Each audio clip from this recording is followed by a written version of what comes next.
ஹல்லேலூயா, ஹல்லேலூயா.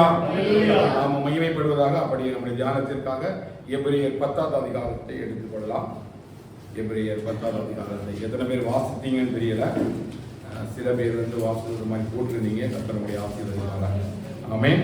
எத்தனை பேர் வாசித்தீங்க? சத்தம் ராமேஸ்வரம் வரலாம். 3 வேளா போட்டது நிறைய பேர் போட்டீங்க. ஏதாவது வாசித்தீங்க? வாசிங்க. என்ன வசனம் அவங்களோட பேசிச்சு? சீக்கிரமா ஒரு ஆளா வாசிங்க. வாசித்த வசனத்தை எபிரேயர் 10ஆம் அதிகாரத்துல எந்தெந்த வார்த்தை அவங்களோட பேசிச்சு?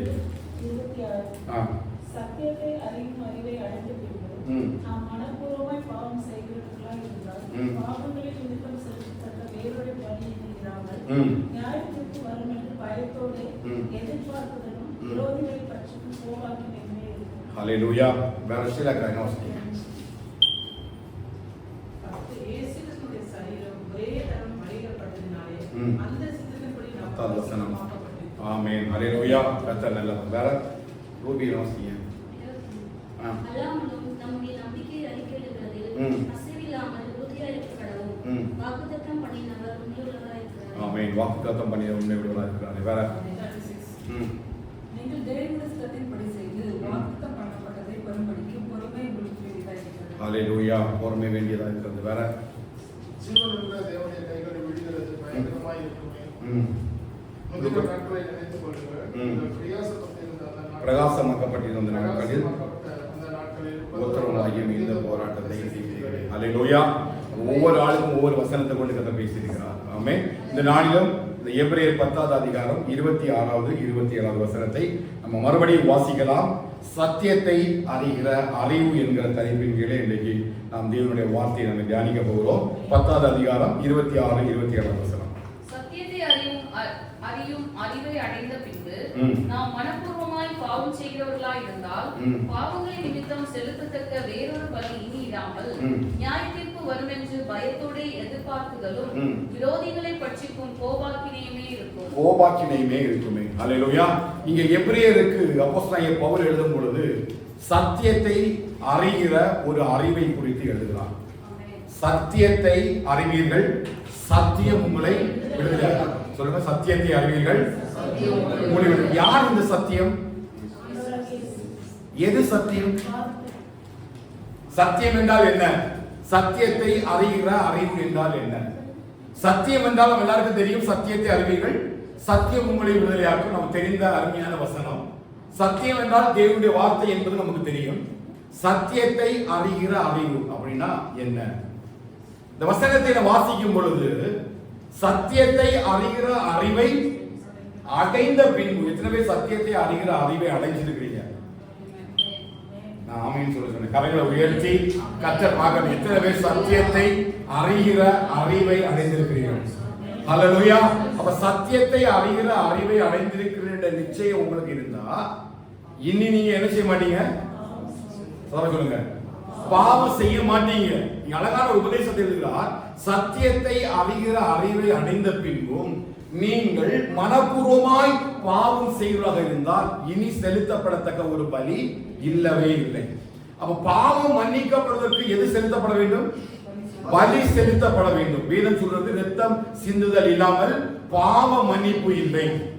ஒரு இரத்தத்தினால மட்டும்தான் ஒரு மனுஷனுடைய சகல பாவத்தில் இருந்து ஒரு நிரந்தர விடுதலையை பெற்றுக்கொள்ள முடியும். இன்னைக்கு அநேக மதங்கள் வேறு விதமான சரீர மாம்ச கிரியைகளை செய்கிறதுனால அல்லது கங்கை நதியிலே சென்று மூழ்கி எழும்புறதுனால சில மத பிரயாசங்களையும் மத சடங்குகளையும் செய்கிறதுனால பாவங்கள் எல்லாம் மன்னிக்கப்படுது என்று சொல்லி இன்னைக்கு உலகம் பாவத்தை குறித்து சில காரியங்களை சொன்னாலும் தேவனுடைய வசனம் தெளிவாக 1 யோவான் 1ஆம் அதிகாரம் 8வது வசனம் சொல்கிறது, இயேசு கிறிஸ்துவின் இரத்தம் சகல பாவங்களையும் நீக்கி நம்மை சுத்திகரிக்கும். ஹல்லேலூயா. அப்ப நம்ம எல்லாரையும் கர்த்தர் எப்படி வச்சிருக்காரு? பாவத்திலிருந்து விடுதலையாக்கி சுத்திகரிப்பாக வச்சிருக்கிறார். அப்படி சுத்திகரிக்கப்பட்ட ஜனமா இருந்தாலும் இந்த எபிரேயருக்கு எழுதும் பொழுது எபிரேயருள்ள ஜனங்களுக்கு அவர் எழுதுகிறார். அவர் விசுவாசிகளாக இருந்தார்கள், ஆண்டவரை ஆராதிக்கிற ஜனங்களாக இருந்தார்கள், தேவனை தேடுகிற ஜனங்களாக இருந்தாலும் அவர்களுக்குள்ள இந்த சில குறைபாடுகளை நீக்குவதற்காக சில விசுவாசத்தில் சில ஆவிக்குரிய ஆலோசனைகளை அந்த ஜனங்களோடு கூட பகிர்ந்து கொள்ளும்படிதான் அப்போஸ்தலனாகிய பவுல் இப்படி ஒரு தெளிவான சத்தியத்தை அவளுக்கு எழுதுகிறார். என்ன சத்தியம்? சத்தியத்தை அறிகிற அறிவு. இப்ப சத்தியத்தை அறிகிற அறிவு என்ன அப்படின்னு கேட்டீங்கன்னா, ஆண்டவராகிய இயேசு கிறிஸ்து தான் சத்தியம். அவர் சொல்கிறார், நானே வழியும் நானே சத்தியமும் நானே ஜீவனுமா இருக்கிறேன், என்னை அல்லாமல் யாரும் பிதாவின் இடத்துல போக முடியாது. அப்ப ஆண்டவராகிய இயேசு கிறிஸ்துவை அறிகிற அறிவுதான் சத்தியத்தை அறிகிற அறிவு. புரியுதா? சத்தியத்தை அறிகிற அறிவு என்ன அப்படின்னு கேட்டா, ஆண்டவராகிய இயேசு கிறிஸ்துவை அறிகிற அறிவுக்குள்ள யாரெல்லாம் இருக்கிறார்களோ அவர்களுக்கு எல்லாம் அந்த சத்தியத்தை அறிகிற அறிவு அவர்களுக்குள்ள இருக்கிறது. அதெல்லாம் சொல்றாரு, சத்தியத்தை நீங்கள் அறியும் பொழுது அந்த சத்தியம் உங்களுக்குள்ள கிரியை செய்ய ஆரம்பிக்கும் பொழுது அந்த சத்தியம் உங்கள் வாழ்க்கையில் இருக்கிற சகல சூழ்நிலைகளை மாற்றிவிடும். எந்த சூழ்நிலையா இருந்தாலும் சத்தியத்தினால விடுதலையாக்க முடியாத எந்த சூழ்நிலையும் உங்க வாழ்க்கையில இருக்கவே முடியாது. அல்லேலூயா. உலகத்துல யாரும் செய்ய முடியாத கிரியைகள் எல்லாம், உலகத்திலே சாதிக்க முடியாத காரியங்கள் எல்லாம், உலகத்தினால செய்யக்கூடாத காரியங்கள் எல்லாம் சத்தியமாகிய வசனம் உங்களுக்குள்ள வரும் பொழுது அந்த சத்தியத்தின் வார்த்தைகள் நமக்குள்ள கிரியை செய்ய ஆரம்பிக்கிறது. அல்லேலூயா. அப்ப அந்த சத்தியத்தை யாரெல்லாம் உள்ள வச்சிருக்கிறாங்களோ அவங்க தான் சத்தியத்தை அறிகிற அறிவிலே நிலைத்திருக்கிறார்கள் என்பது அர்த்தம். அவர்களுக்கு தான் பவுல் எழுதுகிறாரு, நீங்க சத்தியத்தை அறிகிற அறிவு அடைந்த பின்பு இனி நீங்க என்ன செய்யாதுங்க, பாவம் செய்யாதுங்க. பாருங்க, பழைய ஏற்பாட்டு காலத்துல 10வது அதிகாரம் முதல் 2 வசனத்தை வாசிக்க பார்க்கலாம். இப்படி இருக்க நியாயப்பிரமாணமானது வரப்போகிற நன்மைகளின் பொருளாயிராமல் அவைகளின் நிழலாய் மாத்திரம் இருக்கிறபடியால் வருஷந்தோறும் இடைவிடாமல் செலுத்தப்பட்டு வருகிற ஒரே விதமான பலிகளினாலே அவைகளை செலுத்த வருகிறவர்களை ஒரு காலம் பூரணப்படுத்த மாட்டாது. பூரணப்படுத்துமானால் ஆராதனை செய்கிறவர்கள் ஒரு தரம் சுத்தமாக்கப்பட்ட பின்பு இன்னும் பாவங்கள் உண்டென்று உணர்ந்தும் மனசாட்சி அவர்களுக்கு இல்லாதிருப்பதினால் அந்த பலிகளை செலுத்துகிறது நிறுத்தப்படும் அல்லவா. சத்தியத்தை அறிகிற அறிவாகிய அந்த ஆண்டவராகிய இயேசு கிறிஸ்து நமக்குள்ளே வாசம் பண்ணும் பொழுது அவருடைய இரத்தத்தினால முழுவதுமாக நம்மை கழுவி பரிசுத்தமாக்கி அவருடைய பரிசுத்த சமூகத்துக்குள்ள நம்மை வைத்திருக்கிறார். அல்லேலூயா. இவ பழைய ஏற்பாட்டு காலத்துல நடந்த சில சம்பவங்களையும் இந்த புதிய ஏற்பாட்டு காலத்தில் இருக்கிற சில சம்பவங்களையும் அப்போஸ்தலன் பவுல் இங்கே அடையாளம் காட்டுகிறார். என்ன அடையாளம் என்று சொன்னால், பழைய ஏற்பாட்டு காலத்துல பாவங்கள் செய்யும் பொழுது இந்த பாவங்கள் எப்படி வந்து மன்னிக்கப்பட்டது? ஆடுகளையோ மாடுகளையோ கொண்டு வந்து அதை பலி செலுத்தி அந்த பலியில் உள்ள இரத்தத்தை கொண்டு அந்த ஆசரிப்பு கூடாரத்துல கழுவும் போது அல்லது தெளிக்கும் பொழுது அங்கே ஒரு பரிசுத்தமான ஒரு வாழ்க்கை காணப்படுகிறது. அது பாவத்திலிருந்து மன்னிப்பு மட்டும்தான் கிடைக்குமே தவிர பாவத்தில் என்ன கிடையாது? மீட்பு கிடையாது. அல்லேலூயா. பாவத்தில் என்ன கிடைச்சது?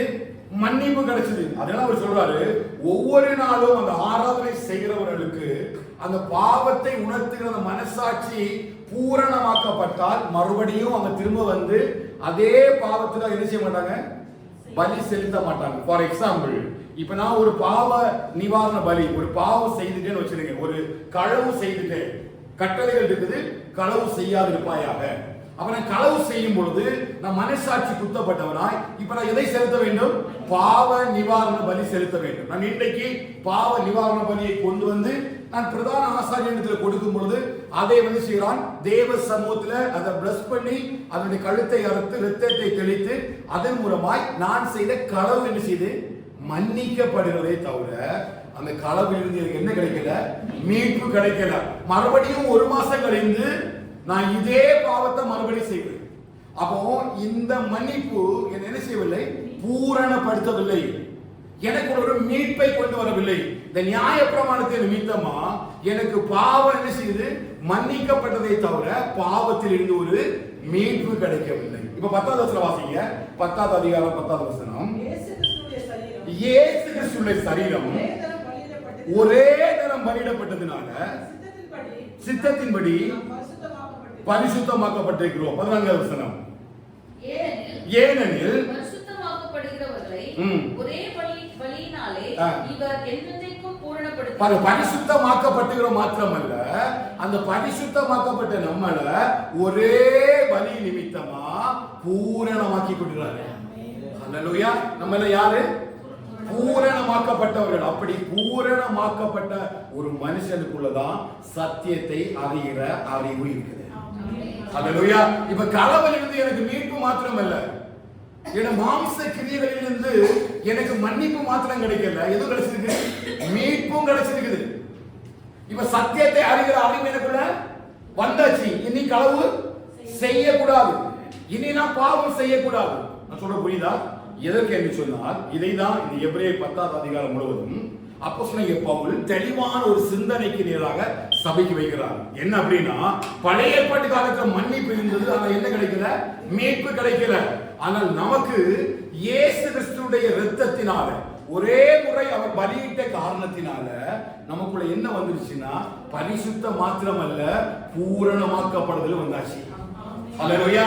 இப்ப மெய்யான நீதியிலும் பரிசுத்தத்திலும் தேவனுடைய சாயலாக சிருஷ்டிக்கப்பட்டிருக்கிற புதிய மனுஷனாக நம்ம மனுஷாரு உருவாக்கி வச்சிருக்கிறாரு. இனி பாவம் செய்யாதிருப்பாயா. ஹல்லேலூயா. எப்ப நம்ம இந்த மெய்யான நீதியையும் பரிசுத்தத்திலும் தரிக்கப்பட்டு புதிய மனுஷனாக நம்ம மாறுகிறோமோ அப்பொழுது நமக்குள்ள என்ன வந்து விடுதுன்னு சொல்லி கேட்டீங்கன்னா, சத்தியத்தை அறிகிற அறிவு நமக்குள்ள வருகிறது. ஹல்லேலூயா. அப்ப சத்தியத்தை அறிகிற அறிவு நமக்குள்ள வந்த பிறகு நம்ம என்ன செய்யக்கூடாது? பாவம் செய்யக்கூடாது. ஏன் பாவம் செய்யக்கூடாதுன்னா, பழைய ஏற்பாட்டு காலத்துல போல எப்பொழுதும் ஆடுகளையும் மாடுகளையும் கொலை செய்த ஒரு இரத்தத்தை எடுத்து பலிபீடத்தின் மூலமாய் உண்டாக்கப்படுகிற அந்த பாவம் மன்னிப்பல்ல, விலையேற பெற்ற திரு இரத்தத்தினால ஒரு பெரிய மன்னிப்பையும் மீட்பையும் கர்த்தர் எனக்குள்ள உருவாக்கி வைத்திருக்கிறார் என்கிற விசுவாசத்தை எனக்குள்ள உருவாக்கி வைப்பதற்கு பேரு தான் சத்தியத்தை அறிகிற அறிவு. விசுவாசிக்கிறீங்களா? நம்ம எல்லாருக்கும் என்ன கிடைச்சிருச்சு? மீட்பு கிடைச்சிருச்சு. எத்தனை விசுவாசிக்கிறீங்க? எத்தனை சொல்றீங்க நான் தெய்வ சமூகத்துல புதிதாக பிறந்த குழந்தை? நம்ம எல்லாருக்கும் மெய்யான நீதியையும் பரிசுத்தத்திலையும் தேவனுடைய சாயலால சிருஷ்டிக்கப்பட்ட ஒரு புதிய மனுஷனாக தான் கர்த்தர் நம்ம எல்லாரும் வச்சிருக்கிறாரு. விசுவாசிக்கிறீங்களா இல்லையா? இன்னைக்கு கேட்ப நான் போக போக கேட்பேன். எத்தனை பேர் ஆமோதிக்கிறீங்க?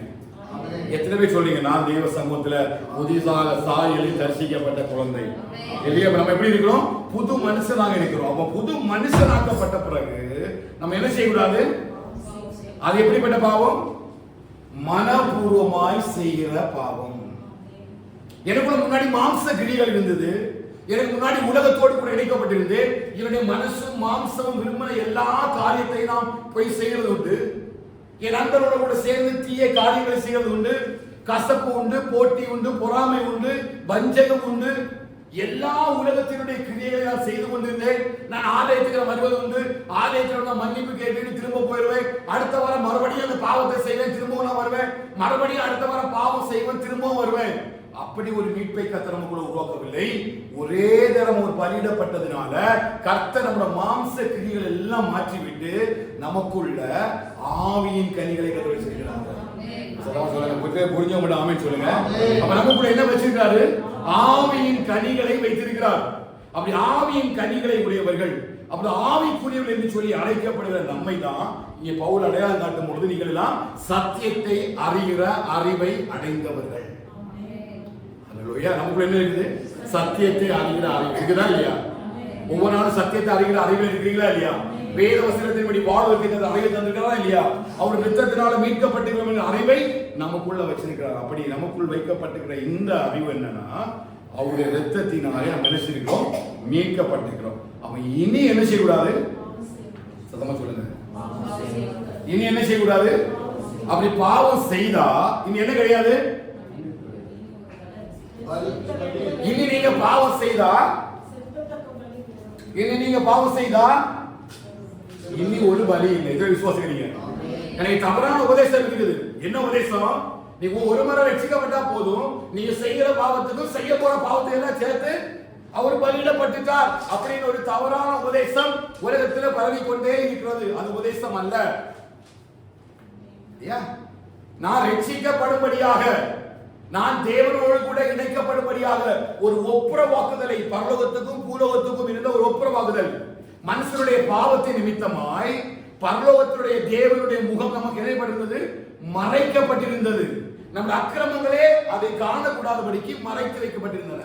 ஆண்டவராகிய இயேசு கிறிஸ்துவை விசுவாசித்து நம்ம அவருடைய இரத்தத்தினாலே கழுவப்பட்டு நம்ம மூழ்கி ஞானஸ்நானம் எடுத்து தேவனுக்குள்ள பலப்படும் பொழுது மறுபடியும் கர்த்தர் நமக்கும் பரலோகத்துக்கும் உள்ள ஒரு தொடர்பை கர்த்தர் ஏற்படுத்துகிறார்.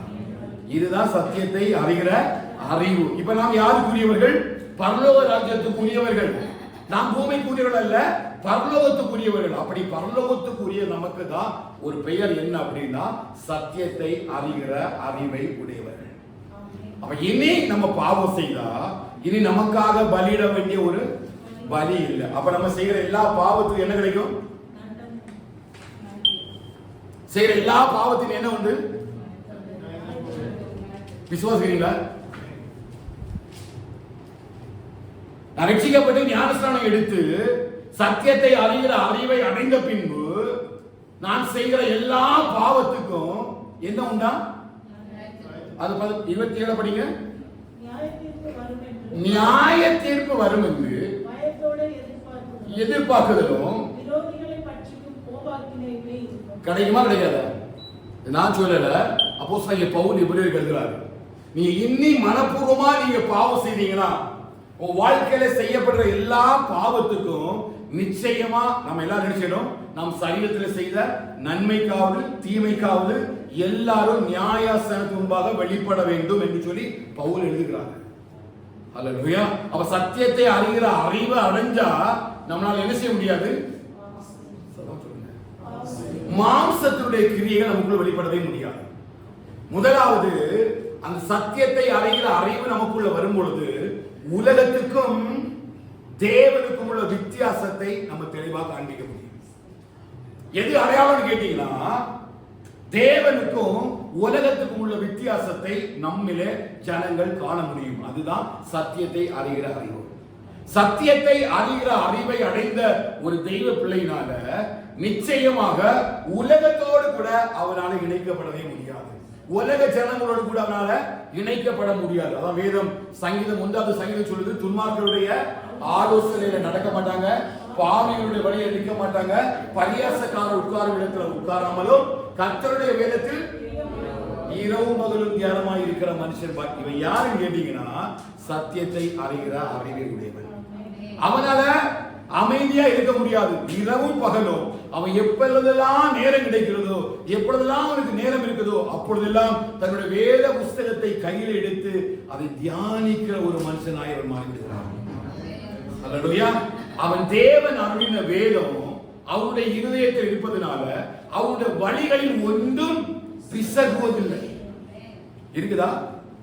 அப்ப சத்தியத்தை அறிகிற அறிவை உடையவன் ஒருவனுடைய இருதயத்தில் என்ன இருக்கும்? அவன் தேவன் அருளின வேதம் இருக்கும். சத்தியத்தை அறிகிற ஒரு மனுஷனுக்குள்ள வேத வசனங்கள் இருக்கும். அவன் நடக்கிற ஒரு நடை என்னதான் பிசகுவதில்லை. தேவன் அவனை வேத வசனத்தின்படி நடத்துகிறார். அதான் இங்க பவுல் இந்த காரியத்தை எழுதுகிறார். இந்த காரியத்தை எழுதுவதற்கு மிக முக்கியமான ஒரு காரணம் உண்டு. 19வது வசனத்தை வாசிக்க பார்க்கலாம். ஆகையால் சகோதரரே, நாம் பரிசுத்த ஸ்தலத்தில் பிரவேசிப்பதற்கு இயேசுவானவர் தமது மாம்சமாகிய திரையின் வழியாய் புதிதும் ஜீவனுமான மார்க்கத்தை நமக்கு உண்டு பண்ணினபடியால் அந்த மார்க்கத்தின் வழியாய் பிரவேசிப்பதற்கு அவருடைய இரத்தத்தினாலே நமக்கு தைரியமும் உண்டாயிருக்கிறபடியினாலும் தேவனுடைய வீட்டின் மேல் அதிகாரியான மகா ஆசாரியர் நமக்கு ஒருவர் இருக்கிறபடியினாலும் துர்மனசாட்சி நீங்க தெளிக்கப்பட்ட இருதயம் உள்ளவர்களாயும் சுத்த ஜலத்தால் கழுவப்பட்ட சரீரம் உள்ளவர்களாயும் உண்மையுள்ள இருதயத்தோடும் விசுவாசத்தின் பூரண நிச்சயத்தோடும் செயல்படவும். ஒரு பரிசுத்த ஸ்தலத்துக்கு உள்ள பவுல் இதை எழுத வேண்டியது அவசியம் என்ன அப்படின்னு கேட்டீங்கன்னா, எதற்காக இது சத்தியத்தை அறிகிற அறிவை அடைந்த மனுஷனுக்குள்ள பாவம் வரும் பொழுது எதனால இவ்வளவு நியாய தீர்ப்பை தேவன் நியமிக்கிறார் என்று சொன்னால் அவனுக்குள்ள ஒரு பெரிய ஒரு மீட்பை வச்சிருக்கிறார். என்ன மீட்புன்னு கேட்டீங்கன்னா, சகோதரரே, நாம் பரிசுத்த ஸ்தலத்தில் பிரவேசிப்பதற்காக, பரிசுத்த ஸ்தலம் என்று சொன்னால் எங்க? பரிசுத்த ஸ்தலம்னா எங்க? தேவனுடைய ஆலயத்துல. பழைய ஏற்பாட்டு காலத்துல தேவனுடைய ஆலயத்துக்குள்ள யாரும் என்ன செய்ய முடியாது? போக முடியாது. யாரெல்லாம் போக முடியும்? ஆசாரியனும் பிரதான ஆசாரியனும் லேவி கோத்திரத்தின்படி ஊழியம் செய்யும்படி தெரிந்தெடுக்கப்பட்ட ஜனங்கள் மட்டும்தான் உள்ள போக முடியும். இந்த ஸ்தலத்துக்கு எல்லாரும் என்ன செய்ய முடியாது. இது என்ன ஸ்தலம்? மகா பரிசுத்தம் உள்ள ஸ்தலம். இங்க என்ன இருக்குது? பழைய பாட்டு காலத்துல ஆசரிப்பு கூடாரத்தில் மகா பரிசுத்த ஸ்தலத்தில் எது இருந்தது? என்ன பெட்டி? உடன்படிக்கை பெட்டி இருந்தது இல்லையா? தேவனுடைய கிருபாசனம் அங்கே வைக்கப்பட்டிருந்தது. அது மகா பரிசுத்த ஸ்தலமாக இருந்தது. தேவன் அங்கே வாசம் பண்ணி செய்து கொண்டிருந்தார். பரிசுத்தம் இல்லாமல் ஒருவனும் அந்த இடத்துல நிற்க முடியாது, பிரவேசிக்கவே முடியாது. பரிசுத்தம் இல்லாமல் ஒருவனும் இந்த மகா பரிசுத்த ஸ்தலத்துக்குள்ள போக முடியாது, பிரகாரங்களுக்குள்ள வாசமா இருக்கவும் முடியாது. ஆனால் ஆண்டவராகிய இயேசு கிறிஸ்து எப்பொழுது இந்த பூமிக்கு வந்தாரோ, எப்பொழுது எனக்கு ரட்சிப்பை கொண்டு வரும்படி சிலுவையில இரத்தத்தை சிந்தி அந்த மீட்பை எனக்குள்ள உருவாக்குனாரோ, அப்பொழுதுதான் நம்ம இந்த ஆலயத்துக்குள்ள பிரவேசிக்கக்கூடிய ஒரு ஸ்லாக்கியத்தை பெற்றிருக்கிறோம். அல்லேலூயா. தேவனுடைய ஆலயத்துக்குள்ள பிரவேசிக்கிற ஒரு ஸ்லாக்கியத்தை பெற்றிருக்கிறோம். அதுதான் எழுத பாருங்க, நாம் பரிசுத்த ஸ்தலத்தில் பிரவேசிப்பதற்கு இயேசுவானவர் தமது மாம்சமாகிய திரையின் வழியாய் புதிதும் ஜீவனுமான மார்க்கத்தை நமக்கு உண்டு பண்ணினபடியால் அந்த மார்க்கத்தின் வழியாய் பிரவேசிப்பதற்கு அவருடைய இரத்தத்தினாலே நமக்கு என்ன உண்டாயிருக்கிறது? தைரியம் உண்டாயிருக்கிறது. முன்பதாக உள்ள என்ன செய்ய முடியாது? வர முடியாது. யாராவது பரிசுத்தம் இல்லாம இங்க உள்ள வந்தா என்ன நடக்கும்?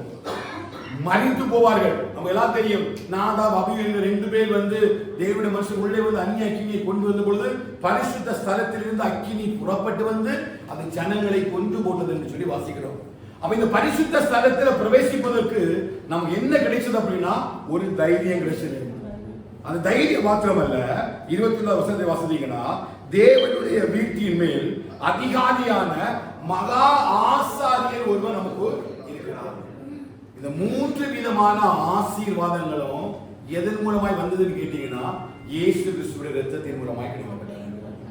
பழைய ஏற்பாட்டு காலத்துல கிடைக்காத, பழைய ஏற்பாட்டு காலத்துல யாருக்குமே கிடைக்காத ஒரு வாய்ப்பை, நல்ல ஒரு சூழ்நிலையை ஆண்டவராகிய இயேசு கிறிஸ்து தம்முடைய இரத்தத்தை சிந்தி நமக்காக அவர் தந்திருக்கிறார். அதனாலதான் நம்ம எங்க வந்திருக்கோம்னு கேட்டீங்கன்னா, தேவனுடைய பரிசுத்த ஆலயத்துக்குள்ள வந்திருக்கிறோம். அப்ப ஒவ்வொரு நாளும் நாம் தேவனுடைய ஆலயத்துக்குள்ள வரும் பொழுது என்னுடைய ஆராதனை எந்த நினைவோடு இருக்கணும் அப்படின்னா, இந்த சான்ஸ் எனக்கு எப்படி கிடைச்சுன்னா அவருடைய இரத்தத்தினாலே எனக்கு கிடைச்சது. உள்ள வருவதற்கு எனக்கு எந்த தகுதியுமே இல்லை. உள்ள வந்து ஆராதிப்பதற்கோ துதிப்பதற்கோ தேவனுடைய நாமத்தை மகிமைப்படுத்துவதற்கோ எந்த தகுதியுமே இல்லாதிருந்த எனக்கு ஆண்டவராகிய இயேசு கிறிஸ்து தம்முடைய இரத்தத்தினால அந்த பெரிய கிருபையை எனக்கு தந்திருக்கிறார் என்கிற உணர்வோட இன்றைக்கு ஆலயம் எப்படி மாறிவிட்டது? என்டர்டெயின்மெண்ட் கம்பெனியா மாறிடுச்சு. நம்ம எல்லாரும் பார்க்கிறோம் இல்லையா? அவளை எவ்வளவு இந்த ஆலயத்தை அலங்கோலமாக்க முடியுமோ, நல்ல லைட்டை கட்டி நல்ல மியூசிக்கை வச்சு பாடி ஆடி தேவனுடைய ஆலயத்தை கல்லர் புகையாக்கி போட்டார்கள் என்று சொல்லி வேதத்துல வாசிக்கிறது போல இன்றைய ஜனங்களுக்கு இந்த அறிவை அறிகிற அறிவு அவங்களுக்கு இதை கவனிக்கிறீங்களா? ஏன் இன்னைக்கு ஆலயங்கள்லாம் இப்படி அலங்கோலமாய் மாறிக்கொண்டிருக்கிறது? இன்னைக்கு ஆலயங்கள்லாம் எதனால இன்னைக்கு என்டர்டெயின்மெண்டா மாறிட்டு இருக்குது? ஏன் ஆலயத்துல இன்னைக்கு கர்த்தருக்கு பயப்படுற பயம் இல்ல? அரை நிக்கர் போட்டுட்டு அரை சாதி கட்டிட்டு தங்களுடைய சரீரங்கள் எல்லாம் வெளியிலே காட்டிவிட்டு அலங்கோலமா ஏதோ கேளிக்கை விடுதலைக்கு செல்வது போல இன்னைக்கு ஜனங்கள் வந்து ஆண்டவரை ஆராதிக்கிறேன் என்கிற பெயர்ல இன்னைக்கு ஆலயத்தில் உட்கார்ந்து கொண்டிருக்கிற எத்தனையோ சபைகள் இருக்கிறது. காரணம் என்னன்னு கேட்டீங்கன்னா, சத்தியத்தை அறிகிற அறிவு அவங்களுக்குள்ள இல்லை. கர்த்தர் கிருபையாய் நமக்கு அந்த வாக்கியத்தை தந்திருக்கிறார். என்ன அப்படின்னா, நமக்கு தெரியும் பரிசுத்த ஸ்தலத்துக்குள்ள நான் பிரவேசிப்பதற்கு ஒருவருடைய இரத்தம் முழு கிரயமாக எனக்காக சிந்தப்பட்டது. விசுவாசிக்கிறீங்களா? உங்க பிள்ளைகளுக்கு தெளிவா சொல்லுங்க, உங்களுடைய சந்ததிக்கு தெளிவா சொல்லுங்க. இன்னைக்கு நம்ம ஆண்டவரை ஆராதிக்கிறோம், நம்ம ஆலயத்துக்குள்ள வர்றோம். இன்னைக்கு ஆலயத்தில் ஆராதிக்கப்பட இவ்வளவு பெரிய கிருபைகளை தேவன் நமக்கு தந்திருக்கிறோம். ஒரே ஒரு நோக்கம் தான், அவருடைய குமாரனாகிய கிறிஸ்துவின் இரத்தத்தின் மூலமா தான் இந்த பெரிய ஸ்லாக்கியத்தை இத முதல்ல விசுவாசிகளாகிய நமக்கு தெரியும். நம்ம ஆராதிக்கிற இடம் எப்படி இருக்கணும்? நம்ம ஆராதனைக்கு வருகிற இடம் எப்படி இருக்க வேண்டும்? நம்முடைய ட்ரெஸ் எப்படி இருக்கணும்? தேவனுடைய சமூகத்துக்கு வரும்பொழுது நம்ம எப்படி வரணும்? எவ்வளவு பயபக்தியா இருக்கணும்? எவ்வளவு பயபக்தியா வசனத்தை கேட்கணும் என்கிற அந்த சத்தியத்தை அறிகிற அறிவு முதல்ல யாருக்கு வரணும்? நமக்கு வரணும். அப்படி நமக்கு வந்தாதான் அதை யாருக்கு மாற்ற முடியும்? நம்முடைய சந்ததிக்கு மாற்ற முடியும். அதனால ஆண்டவராகிய தேவன் இஸ்ரவேல் ஜனங்களோடு சொல்லும் பொழுது ஒரு பெரிய காரியத்தை சொன்னார். என்ன காரியம்? இதை நீ உன் சந்ததிகளுக்கு நீ கற்றுக் கொடுக்க வேண்டும். அல்லேலூயா. அவர் சத்தியத்தை அறிகிற அறிவுதாங்க தேவனுடைய ஆலயத்துல நம்ம எப்படி வாழணும். அல்லேலூயா. இது கட்டிடமாகிய ஆலயம் அல்ல. நம்ம எவ்வளவு பெரிய ஆலயம் வச்சிருந்தாலும் சரி, எவ்வளவு பெரிய மணிக்குண்டு வச்சு கட்டி ஆலயத்தை கட்டி வச்சிருந்தாலும் சரி, நான் ஆலயமா மாறாது இருக்கிறது வரையிலும் அங்க ஒண்ணு நடக்காது. நான் எவ்வளவு பெரிய கூட்டத்தோடு கூட கூட்டமா நான் ஆரம்பித்தாலும், எவ்வளவோ பெரிய ஜனங்களோடு கூட இந்த தேவவசனத்தை கேட்டு நான் மகிமையா ஆடி பாடினாலும், நான் தேவனுடைய ஆலயமாக மாறாது இருக்கிறது வரையிலும் கர்த்தர் எனக்குள்ள கிரியை செய்யவே முடியாது. நம்மளாம் யாரு? நம்மளாம் யாரா இருக்கிறோம்? தேவனுடைய ஆலயமா இருக்கிறோம். தேவன் வாசம் பண்ணும்படி இந்த பூமியில ஒரு இடத்தை தெரிந்தெடுத்தார்னா அது என்னுடைய இதயம். ஹல்லேலூயா. அதனால பவுல் தெளிவா இருக்காரு, இந்த சத்தியம் உங்களுக்குள்ள இருந்தா மட்டும்தான் நீங்க இந்த பாவம் செய்யாதபடிக்கு உங்களை காத்துக் கொள்ள முடியும். அதுக்கு அடுத்த வசனத்தை வாசிங்க, 22வது வசனத்தை. துர்மனசாட்சி நீங்க தெளிக்கப்பட்ட இருதயம் உள்ளவர்களாக. பாருங்க, பரிசுத்த ஸ்தலத்துக்கு உள்ள இந்த சத்தியத்தை அறிகிற அறிவை உடையவன் வரும்பொழுது அவனுடைய இருதயம் எப்படி இருக்கணும்? துர்மனசாட்சி நீங்க தெளிக்கப்பட்ட இருதயம் உடையவனாய். துர்மனசாட்சினா இருதயத்துக்குள்ள இருக்கிற எல்லா பாவங்களும் அசுத்தங்களும் தேவனால மன்னிக்கப்பட்டது, இரத்தத்தினால கழுவப்பட்டது என்கிறதான ஒரு சுத்த இருதயத்தோடும் உத்தம இருதயத்தோடும் அவன் பரிசுத்த ஸ்தலத்துக்குள்ள வர வேண்டும். இல்லையா? ஆசரிப்பு கூடாது அப்படிதான் வந்தாங்க. பரிசுத்தமா வரல அப்படின்னா தேவன் நினைச்சுவாரு, ஆசரிப்பு கூடாரத்துக்குள்ளே அவளை அடித்து போடுவார். இன்றைக்கு சபைகளில இப்படிப்பட்ட பரிசுத்தத்தை ஆண்டவர் கொண்டு வருவார் என்று சொன்னால் ஒருவரும் ஜீவனோட தப்ப முடியாது. நம்ம இன்க்ளூடிங். நம்முடைய பரிசுத்தம் எப்படி இருக்குது? அழுக்கான கந்தையை போல இருக்குது. அப்ப தேவனுடைய ஆலயத்துக்கு உள்ள பாருங்க, ஒரு பரிசுத்தம் உள்ள தேவன், வானத்தையும் பூமியையும் படைத்த சர்வ வல்லமை உள்ள தேவன் வாசம் பண்ணுகிற ஒரு ஆலயத்துக்கு உள்ள நம்ம வரணும் அப்படின்னா எப்படிப்பட்ட பரிசுத்தத்தை தேவன் எதிர்பார்க்கிறார் பாருங்க. நம்ம ஏதோ கதவை திறந்த உடனே ஓடி ஆலயத்துக்குள்ள ஓடி வாடுறதெல்லாம் சும்மா வாடுறதுக்குள்ள வர்றது கிடையாது. ஏதோ சபைக்குள்ள உட்கார்ந்து அப்படி ஜாலியா பிள்ளைகளோடு சேர்ந்து விளையாடிட்டு பேசிட்டு எல்லாம் இருக்கிற இல்லையா, இது கிடையாது ஆலயம். ஆலயம் என்பது தேவன் வாசம் பண்ணக்கூடிய இடம். தேவன் வாசம் பண்ணக்கூடிய இடம். இங்க நடக்கிற ஒவ்வொரு அசைவுகளையும் தேவன் பரலோகத்திலிருந்து பார்த்துட்டே இருக்காரு. தேவன் என்ன சொன்னாரு? என் வீடு எல்லாருக்கும் ஜெப வீடு. இந்த வீட்டை நீ கள்ள போயாக்க, ஒரு பேசணுமா, ஒரு சண்டை போடணுமா, உனக்கு ஜாலியா இருக்கணுமா, நீ வெளியில போயிடு. You don't come in. But if you come in, be quiet. தேவ சமூகத்துல பயபக்தியா இரு. புரியுதா? தேவ சமூகத்துல பயபக்தியா இரு. ஏன் பயபக்தியா இருந்தா இங்க வர்றதுக்கு உனக்கு தகுதியே கிடையாது. நீ 1000 வருஷம் இருந்தாலும் அது தகுதி கிடையாது. ஆனா ஒன்ன ஒரு தகுதி படுத்தினா தெரியுமா? சாதாரணமாக அல்ல, நம்முடைய ஒரே பேரான குமாரனுடைய ரத்தத்தை வச்சுதான் உன்னை சபைக்குள்ள நல்ல சேவை உட்கார வச்சிருக்காங்க. ஹல்லேலூயா. எத்தனையோ பேர் ஆராதிக்க நினைக்கிறாங்க, இன்னைக்கு சில இடங்கள்ல ஆராதிக்க முடியல. எத்தனை பேர் ஆராதனை கலந்து கொள்ள நினைக்கிறாங்க, ஹாஸ்பிட்டல் இருக்கிறாங்க, வீடுகள்ல கவலையோடு கஷ்டங்களோடு இருக்கிறாங்க, வேற நெருக்கங்கள் இருக்கிறாங்க, பாடுகள் இருக்கிறாங்க. ஆனா உங்களுக்கு எனக்கும் ஜீவனை தந்து பலத்தை தந்து சுகத்தை தந்து இன்னைக்கு தேவனுடைய ஆலயத்தில் உன்னை வச்சிருக்காருன்னா உன்னை ஒண்ணுதான் அவருடைய ரத்தத்தினால. ஹல்லேலூயா. இந்த அறிவு ஒரு மனுஷனுக்குள்ள இருக்கிறதுக்கு பேரு தான் சத்தியத்தை அறிகிற அறிவு. அவன் தேவனுடைய ஆலயத்தோட வரும்பொழுது எப்படி தொழுது கொள்வானா? பரிசுத்த அலங்காரத்துடனே தொழுது கொள்வான். அவனுடைய ஆராதனை எப்படி இருக்கும் பாத்தீங்கன்னா, அவன் யாரை பற்றி கவலைப்பட மாட்டான். அவனை இருதயம் மற்றவங்களை பார்க்கணும், பக்கத்துல இருக்கிற பார்க்கணும், இவனை பார்க்கணும், அவனை பார்க்கணும், இவன் ஆராதனை நடத்துறாங்களா, மியூசிக் வாசிக்கிறாங்களா, எது இருக்குதோ இல்லையோ, அவன் தேவ சமூகத்துல வந்த உடனே அவன் தன்னுடைய பரிசுத்த அலங்காரமாய் வாக்கப்பட்டிருக்கிற தன்னுடைய தேவனை நோக்கி கரங்களை உயர்த்தி அவன் ஆராதிக்க தொடங்குகிறான். ஹல்லேலூயா. ஏன்னா அவனுக்கு தெரியும் இந்த இடத்துல நிற்பதற்கு எனக்கு தகுதியே இல்லை. யார் வந்தாங்களோ, யார் என்னை கவனிச்சாங்களோ, என்னை யார் ரெஸ்பெக்ட் பண்ணாங்களோ இல்லையோ, எனக்கு ஒண்ணு தெரியும், என்னை அழைத்த தேவன் வந்திருக்கிறார். ஹல்லேலூயா. தேவனுடைய ஆலயத்துல தேவன் வாசம் பண்ணுகிறார். தேவனுடைய ஆலயத்துல அவர் வாசம் பண்ணுகிறார். அப்படி வாசம் பண்ணுகிற தேவனை நான் பார்க்க வரும் பொழுது அப்படிப்பட்ட அறிவு உடையவர்களால மட்டும்தான் ஆராதிக்க முடியும். மற்றவங்க ஆராதனை நினைப்பாங்க. யார்கிட்டையும் கை தட்டிக்கணும்னு சொல்ல வேண்டாம் இல்லையா? உண்மையா சத்தியத்தை அறிகிற அறிவு அடைஞ்சவர்கிட்ட போய் நீ கை தட்டி சொல்லணுமா, பாடணும்னு சொல்லணுமா? ஏன்? அவன் வந்தாலே அவன் ஆராதிக்க தொடங்கினான். அவ்வளவு நன்மைகளை தேவன் அவனுக்கு செய்திருக்கிறான். அவனால பாடாம இருக்கவே முடியாது.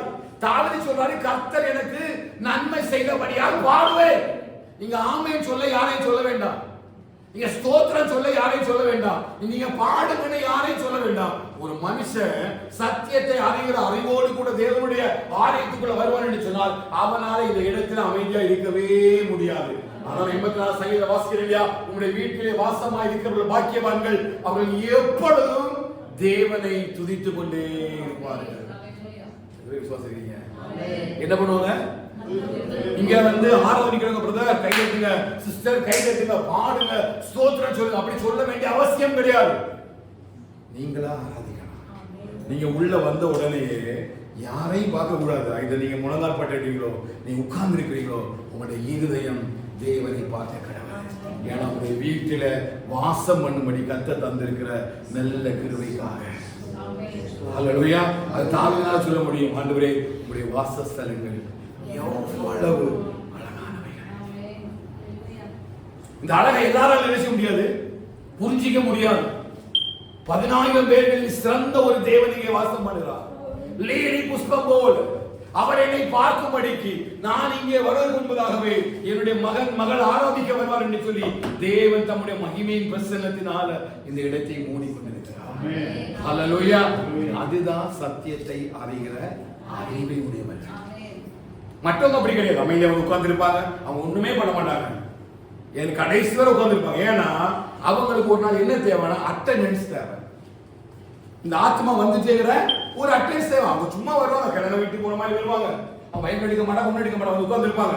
ஏன்னா இப்ப என்ன டெக்னாலஜி வந்ததுனால பசங்க என்ன பண்றாங்க, டிஸ்பிளே பண்றாங்க. அதனால இவங்க என்ன தேவையில்ல, பைபிள் தேவையில்லை, இப்படியே உட்கார்ந்து இருப்பாங்க, டிஸ்பிளே அப்படியே பார்த்துட்டு அப்படியே அமைதியா டிவி பார்க்குற மாதிரி பார்த்துட்டு அப்படியே உட்கார்ந்து அப்படியே போயிடுவாங்க.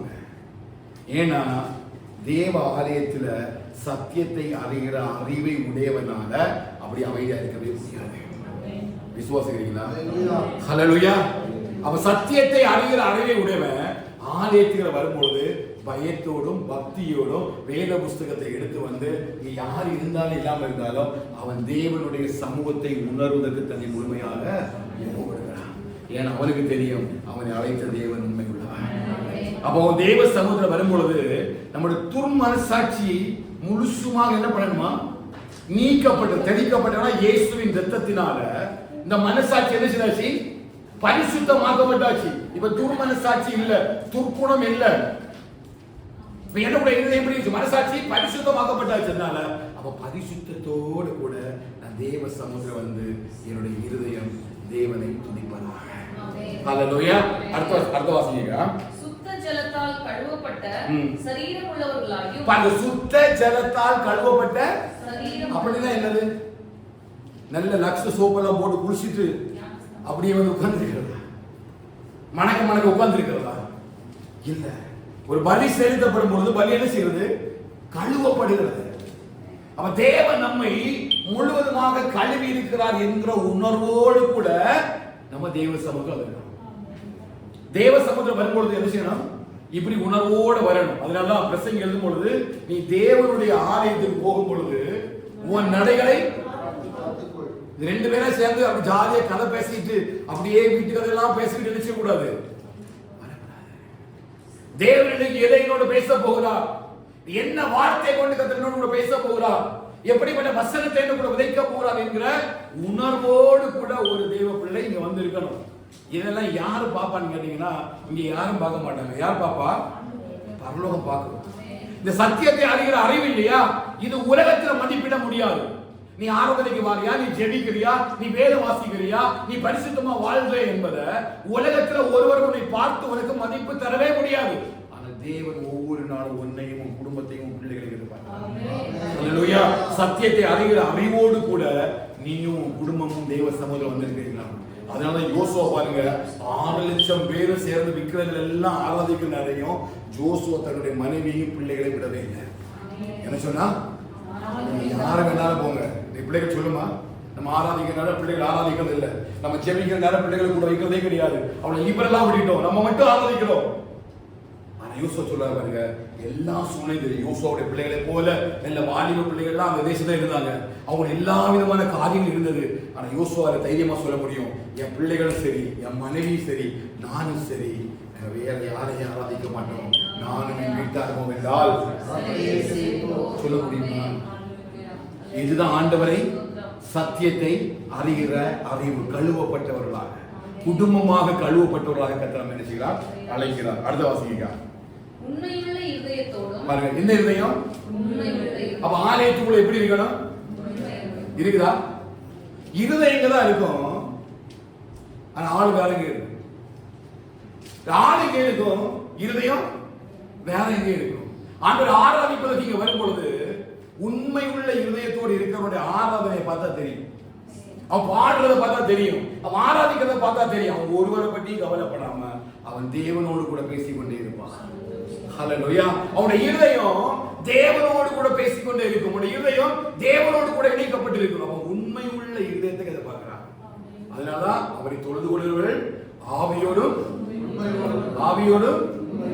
தொழுது கொள்றவன் உண்மையோடும். நிறைய தடவை சொல்ல வேண்டியிருக்குது, பிரதா கண்ணம் கொடுங்க, சிஸ்டர் கண்ணம் கொடுங்க, பிள்ளைகளே கண்ணம் கொடுங்க, நல்லா ஜெபிங்க, நல்லா ஆராதனை, திரும்ப திரும்ப திரும்ப ஆராதனை சொல்ல வேண்டியிருக்குது. ஏன்னா ஆராதனை ஓடல, கண்ணை மூட முடியல, ஜெபம் ஓடல. பாஸ் இருக்கிறாரா போயிட்டாரான்னு சில பேர் பார்த்துட்டு இருக்கிறாங்க. அவன் தேவனுடைய ஆலயத்துக்குள்ள வரும் பொழுது, சத்தியத்தை அறிந்த ஒருவன் ஆராதிக்கும் பொழுது அவனுடைய இருதயம் உண்மையா யாரோடு இணைக்கப்பட்டிருக்கு பாத்தீங்கன்னா பரலோகத்தோடு இணைக்கப்பட்டிருக்கு. அவருடைய ஆராதனையை பார்த்தா தெரியும், யாரை பற்றி கவலைப்பட மாட்டான் இல்லையா? அண்ணால் தேவனுடைய ஆலயத்துல போய் ஜெபிக்கிறா, ஏறி பார்த்துட்டே இருக்கிறான், அவன் கண் மூடி இருக்குது, ஏதோ முனங்கிட்டே இருக்கிறான். ஏறி நாளை கூட என்ன செய்ய முடியல, கண்டுபிடிக்க முடியல. அவன் மதுபானத்தினால மயங்கி இருப்பதாக நினைத்தான், ஆனால் அவருடைய இருதயம் தேவனிடத்தில் ஊற்றப்பட்டு கொண்டிருந்தது. ஹல்லேலூயா. அதுதான் சத்தியத்தை அறிகிற அறிவை உடைய ஒருவன் ஆராதிக்க முடியும். இந்த அறிவை அறிஞ்சவனால கள்ளத்தனமான ஆராதனை செய்ய முடியாது. நீ வந்து பாஸ்டர் பாப்பாரு, யாராவது பாத்துருவாங்க அப்படின்னு கண்ணபடி திறந்து மூடிட்டு இருக்கிறது இல்ல, யாரெல்லாம் ஜெபிக்கிறா யாரெல்லாம் கைதட்டுறான்னு பார்த்துட்டு இருக்கிறது இல்ல. சத்தியத்தை அறிகிற அறிவை உடையவனால அவன் கள்ளத்தனமான ஒரு ஆராதனை செய்யவே முடியாது. ஏன்னா அவனுக்கு தெரியும் அவனுடைய இதயம் பரலோகத்தோடு கூட இணைக்கப்பட்டிருக்கிறது. அடுத்த வாசிங்க. விசுவாசத்தின் பூரண நிச்சயத்தோடு சேரக்கடவும். விசுவாசத்தின் பூரண நிச்சயத்தோடு கூட சேர்க்கிறோம். எங்க? பரிசுத்த ஸ்தலத்துக்குள்ள. என்ன விசுவாசம்? ஆண்டவர் ஒருவர் இங்கே வாசம் பண்ணுகிறார் என்கிற ஒரு பூரண நிச்சயத்தோட இங்க வரணும். ஆராதனை எப்படி வரணும்? ஆண்டவர் இங்க வாசம் பண்றாரு, அவரை கூட பேசுவாரு, அவருடைய பிரசன்னத்தை நான் உணர போகிறேன், அவருடைய வல்லமையை நான் வாங்க போறேன், தேவ சமூகத்தில் ஒரு விடுதலை கிடைக்கும் என்ற ஒரு உணர்வோடு கூட கர்த்தர் நம்மை தேவனுடைய ஆலயத்தில் பிரவேசிக்க பண்றாரு. இந்த அறிவை அடைகிறதுக்கு பேர் என்னது? சத்தியத்தை அடைகிறார். அப்போ சத்தியத்தையுடைய அறிவை அடைந்த ஒரு மனுஷனுடைய வாழ்க்கை தேவனுடைய ஆலயத்தில் எப்படி இருக்கு நம்ம பார்த்தோம். இது தெரியாதவனோட வாழ்க்கையை வேற மாதிரி இருக்கும். இவர் இடத்துக்கு ஒரு நேரம் பாருங்க, எங்கேயாவது ஒரு சான்ஸ் கிடைச்சி ஒரு ஆலயத்துக்கு ஒரு ஆராதனைக்கு போகும்போது பாருங்க, சத்தியத்தை அறிஞ்சவன் அங்க ஜெபம் தொடங்குறதுக்கு முன்னாடியே முழங்கால் போட்டு ஜெபம் ஆரம்பிச்சுக்கணும். அவனை யாரும் அங்க என்ன செய்ய கிடையாது, இது தேவனுடைய வாசஸ்தலம், நீங்க பரிசுத்தமா இருக்கணும், இது அலங்கோலமா மாற்றக்கூடாது, இங்க உட்கார்ந்து பேசக்கூடாது, ஜாலியா இருக்கக்கூடாது, என்ஜாய் பண்ணக்கூடாதுன்னு யாரும் அவனுக்கு வார்னிங் பண்ண வேண்டிய அவசியம் கிடையாது. அவனுக்கு தெரியும் இது பரிசுத்தம் உள்ள தேவன் வாசம் பண்ணுகிற பரிசுத்த ஸ்தலம். யார் வாசம் பண்ற? யார் வாசம் பண்ற? பரிசுத்தம் உள்ள தேவன் வாசம் பண்றார் அப்படின்னு சொல்லி அவனுக்கு தெரியும். அதனால அவனுக்கு யாருமே ஆராதனை செய்ய வேண்டிய காரியத்தை சொல்ல வேண்டிய அவசியம் இல்லை. அல்லேலூயா. அவனால உலகத்துக்குள்ள இருக்கிறது மாதிரி தேவனுடைய சபைக்குள்ள அவனால என்ன செய்ய முடியாது, இருக்கவே முடியாது. ஏன்னா அவன் சத்தியத்தை அறிகிற அறிவை உடையவன் இருக்கிறான். அப்படி இல்லாதவன் தான் இந்த இடத்துக்கும் உலகத்துக்கும் உள்ள வித்தியாசம் தெரியாம நல்லா ஜாலியா என்ஜாய் பண்றான், நல்ல ஜாலியா விளையாடுறான், ஆடுறான், துள்ளுறான், குதிக்கிறான். இங்க ஒண்ணு என்ன செய்யாது, நடக்காது. பரிசுத்தம் இல்லாம இங்க யாரும் தரிசிக்க முடியாது. நம்ம எவ்வளவு துள்ளினாலும், எவ்வளவு குதிச்சாலும், எவ்வளவு பாட்டு பாடினாலும், எவ்வளவு ஆட்டம் ஆடினாலும் பரிசுத்தம் இல்லாம ஒரு மனுஷனும் இங்க ஆண்டவரை தரிசிக்கவே முடியாது. அல்லேலூயா. உண்மையான இருதயத்தோடு யாரெல்லாம் இங்க வரீங்களோ, விசுவாசத்தின் பூரண நிச்சயத்தோடு யாரெல்லாம் இங்க வரீங்களோ, அப்படிப்பட்ட உணர்வுள்ள மனுஷனோடு கூட எவெல்லாம் இந்த ஆலயத்துக்குள்ள வாரானோ அவை எல்லாம் தேவனை தரிசிக்க முடியும். சத்தம் ராமன் சொல்லுவாங்களா? சத்தம் ராமன் சொல்லுங்க. என்ன விசுவாசம் இல்லைங்க? நம்ம தேவனுடைய பரிசுத்த ஸ்தலத்துக்கு இவ்வளவு மகிமை இருக்கு. இவ்வளவு மகிமையோடதான் கர்த்தர் நம்மை அழைத்து பரிசுத்த ஸ்தலத்துக்குள்ள நுழைச்சிட்டார். இதை சொல்லிட்டு தான் அவர் சொல்றாரு. அடுத்த நிறைய காரியங்கள் அதெல்லாம் விட்டுருங்க, சபை கூடி வந்ததெல்லாம் நமக்கு தெரியும். அதுக்கு பிறகு சொல்றாரு, இவ்வளவு சத்தியத்தை அறிகிற அறிவை நீங்க அடைஞ்ச பிறகு நீங்க இன்னும் என்ன செய்யக்கூடாது? உனக்கு தெரியும் உனக்குள்ள இருக்க ரட்சிப்பு, உன் கிருபை, உன் இரக்கம் எல்லாம் எப்படி கிடைச்சது? அவருடைய ரத்தத்தினால கிடைச்சது. இதான் சத்தியத்தை அறிகிற அறிவு. உன் உண்மை தெரிஞ்சிச்சா? ஒரு உண்மை தெரிஞ்சிச்சு, இன்னும் என்ன செய்யக்கூடாது? இவ்வளவு அவனுக்கு தெரியாது. நீ தெரியாமலே ஏதோ வேஸ்டா பேசிட்டு இருப்பா, இவன் தெரியாமலே ஏதோ ஒரு வாழ்க்கை வாழ்ந்துட்டு இருப்பா. இப்போ கர்த்தர் உன்னை எதுக்கு தொட்டிருக்கிறாரு, உன்னை எதுக்கு அழைச்சிருக்கிறாரு, எதுக்கு உன்னை ரட்சித்திருக்காரு உனக்கு நல்லா தெரியும். உனக்கு ஒரு பெரிய மகிமை வச்சிருக்கிறாரு.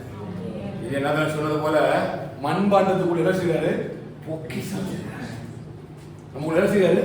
பொக்கிஷம் வச்சுதான் நம்ம உலகத்துக்கு அனுப்பியிருக்காரு. வெறுமையா ஒரு மனுஷனை கட்ட மனுஷில கொண்டு வரவே இல்லை. நமக்கு உள்ள பொக்கிஷத்தை வச்சுதான் கட்ட மனுஷிக்கிறார். அப்புறமா அபிஷேகித்ததையும் அழைத்ததையும் குடும்பமாய் தெரிந்தெடுத்தது ஒரு நோக்கம் இருக்குது.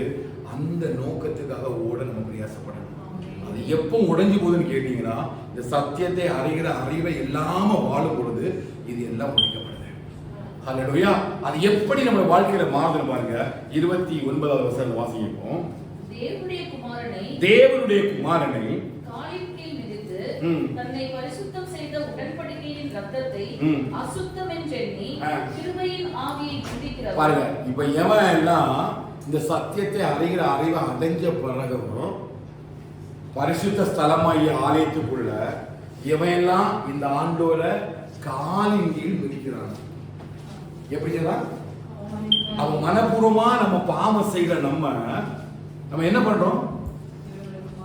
தேவனுடைய குமாரனை காலின் கீழ் மிதிக்கிறது மாத்திரமல்ல, பரிசுத்த ஆலயத்துக்குள்ள ஒன்ன கொண்டு வந்த அந்த பரிசுத்தம் செய்த உடன்படிக்கையின் இரத்தத்தை என்ன பண்ற? அசுத்தம் என்று சொல்லி கிருபையுடைய ஆவியை புரியுதா? எதை புரியுது?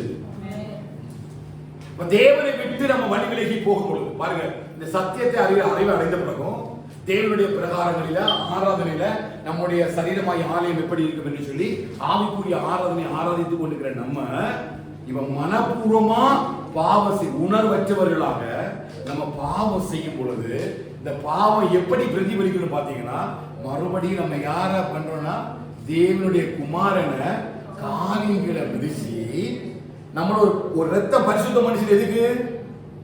சபைக்குள்ள வரும்படியா பரிசுத்தம் பண்ணி அபிஷேகம் பண்ணி என் மனசாட்சி நீங்க தெளிக்கப்பட்டதும் என்னை கழுவினதுமான ஒரு ரத்தம் இருக்கு இல்லையா? இந்த ரத்தத்தை நான் என்ன நினைக்கிறேன்னா அசுத்தம் நினைக்கிறேன். இயேசு ரத்தம் அசுத்தமா? எப்படிப்பட்ட ரத்தம்? எப்படிப்பட்ட ரத்தம்?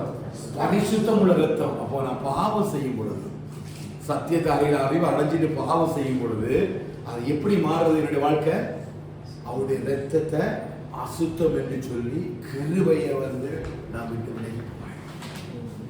அதான் பவுல் அதை எழுதுறாரு. இப்படிப்பட்ட ஒரு சம்பவம் நடக்கிறதுனால அடுத்த கடைசி பகுதி பாருங்க.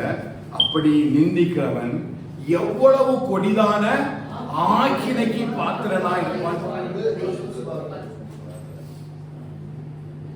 அப்போ தயவா தேவ சமூகம் கேட்கிறதுதான். தேவனுடைய ஆலயத்துக்குள்ள இருக்கும் பொழுது பயபக்தியா இருங்க. தேவனுடைய சமூகத்துல எங்க போனாலும் யார் எப்படி வேணாலும் இருக்கட்டும், சத்தியத்தை அறிந்த நம்ம இடம் பரிசுத்தம் உள்ளது. இங்க உடன்படிக்கையின் பெட்டி இருக்குது. ஆனா இப்ப கிருபையினால என்ன இருக்கு? மறைக்கப்பட்டிருக்கிறது. கிருபாசனம் இங்க தான் இருக்குது, மறைக்கப்பட்டிருக்குது. அப்போ இந்த இடத்துல ஏறுவதற்கு ஒரு தகுதி இருக்குது, இந்த இடத்துக்குள்ள வர்றதுக்கு ஒரு தகுதி இருக்குது, இந்த ஆலயத்துக்குள்ள வர்றதுக்கு தகுதி இருக்குது. அது எல்லாவற்றையும் வைத்துதான் ஆண்டவராக தேவன் நம்முடைய ரத்தத்தை வச்சு அழைச்சிருக்கிறார். இதை நீ யாருக்கு சொல்லணும்னா, நீ கடந்து போறதுக்கு முன்னாடி உன் பிள்ளைகளுக்கு பாஸ் பண்ணிடுங்க. உன் பிள்ளைகளுக்கு தெரியட்டும். என்னை வாலிப பிள்ளைகள் வளர வளர நீ பிள்ளைகள் எல்லாம் டெக்னாலஜி வளர்ந்ததுனால தேவனுடைய கிருபையும் தேவனுடைய சமூகத்தையும் அலட்சியமாக என்கிற ஒரு சூழ்நிலை கூட வந்துட்டாங்க.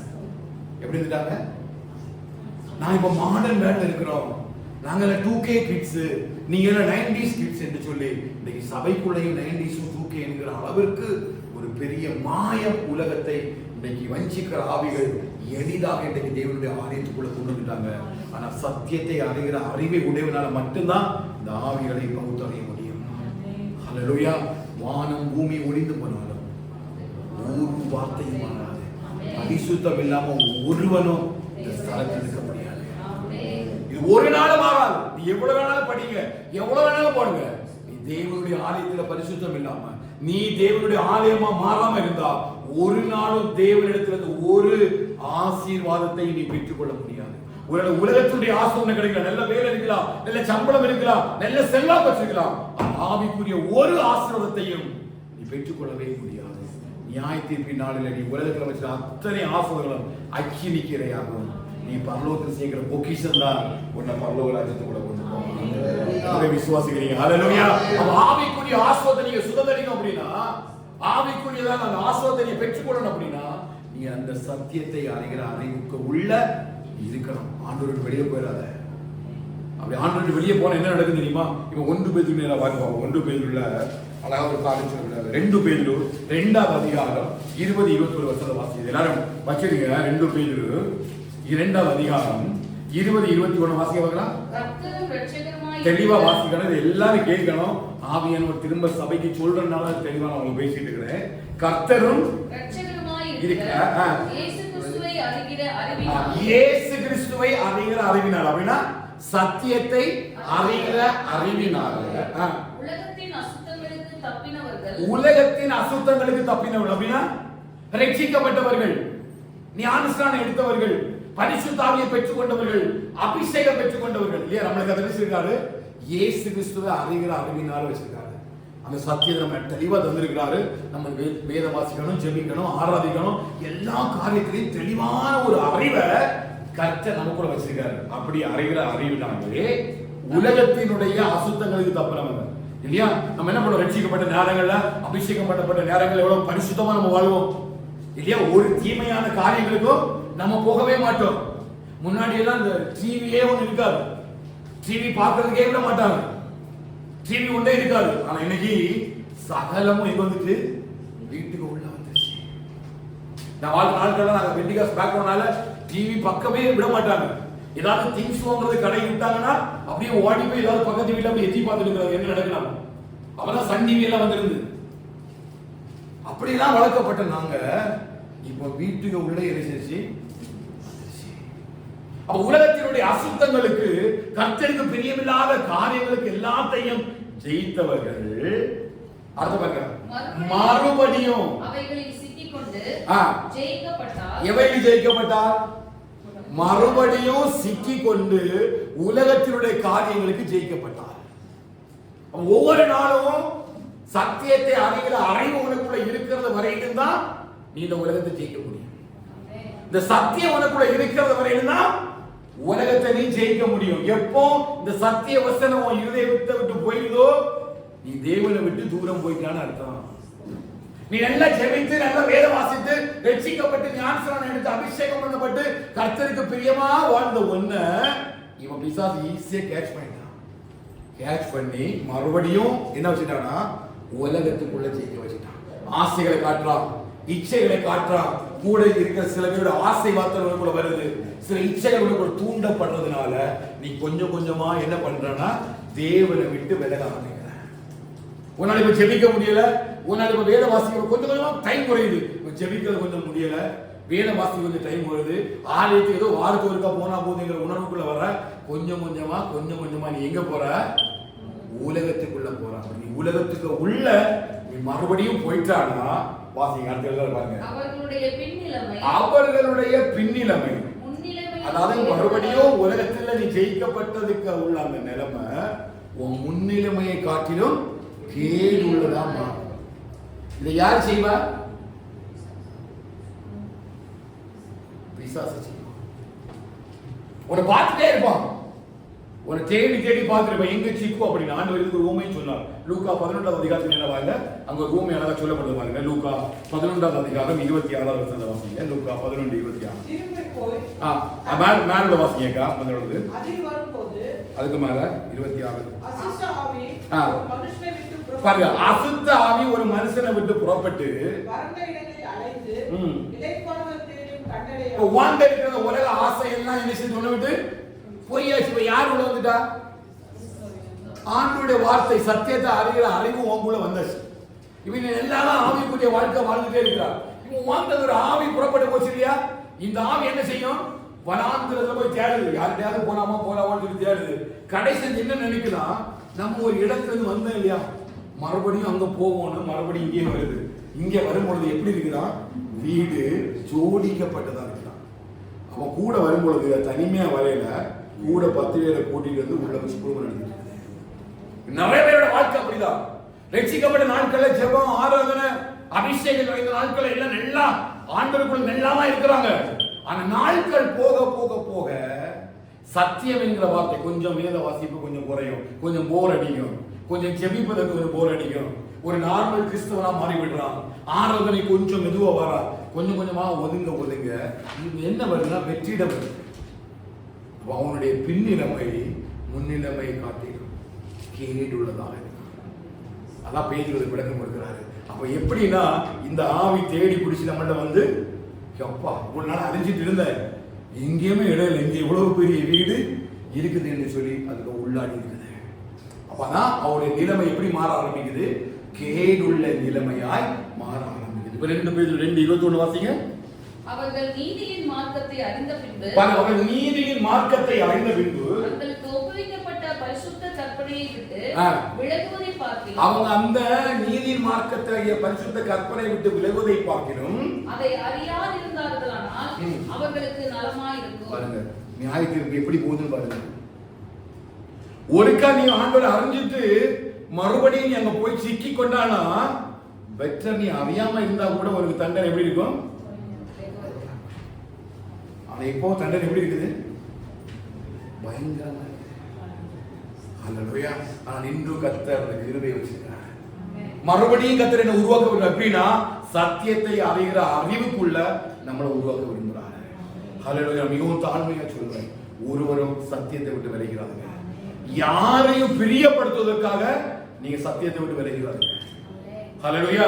நீ ஆயத்தின் முன்னாடி நிற்கும் பொழுது உனக்கு யாரும் பரிந்து பேச வர மாட்டாங்க. சபை வராது, பாஸ்ட் வர மாட்டாங்க, நண்பர்கள் கூட்டுக்காரங்க யாரும் வர மாட்டாங்க.